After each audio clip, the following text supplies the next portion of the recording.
So then, Croatia have played more football than anybody else going into this final, and then some. As we mentioned before, they played a whole match. Pretty much more than France, obviously going into extra time against Denmark, Russia and England.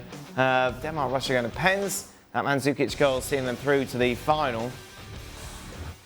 Yes, they're knackered. Yes, but they're walking. Well, they look not bad after the Denmark 120 minutes plus penalties, but after the Russia 120 penalties, there was like bodies lying around, and Subasic was injured, the goalkeeper.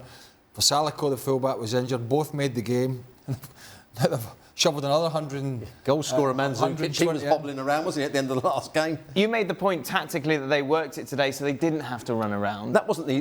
Whenever you're working the game tactically, you're hoping that you can close people down without having to do quite so much running, so the game's not quite so open. And I thought the coach did that well. He left his two wide players up front. So can you do that against France? I think he would. Yeah, I think he can still stick with the shape. He can still cause them problems by switching the play because Matuidi wants to be narrow. Griezmann won't play wide, so that's their out ball. They switch a play to Vasalko, and they get tight in midfield. I think they can do the same job. It's going to be more difficult for them because they're going to be playing against better players. They're playing against Mbappe, who's got great pace to come in off the touchline. I mean, Giroud, I thought, was terrible in the last game, so he needs to play better for France to cause the two centre-backs, Vida and Lovren, problems.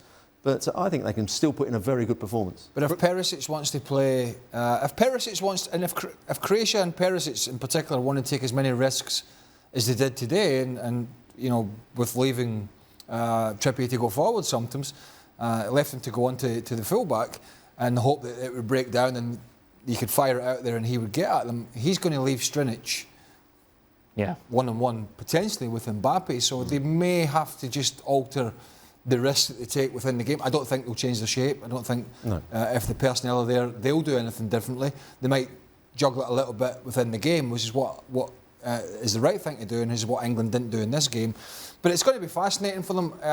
Yes, they're going to be tired, but Jesus, if you can't get yourself ready for the World Cup final and have some energy, then you never will. So I think they'll be ready. It's going to be a totally different test, obviously, with Mbappe and his pace. You have to have a plan for him at the very least. And then Paul Pogba, who I think has grown during the course of this tournament.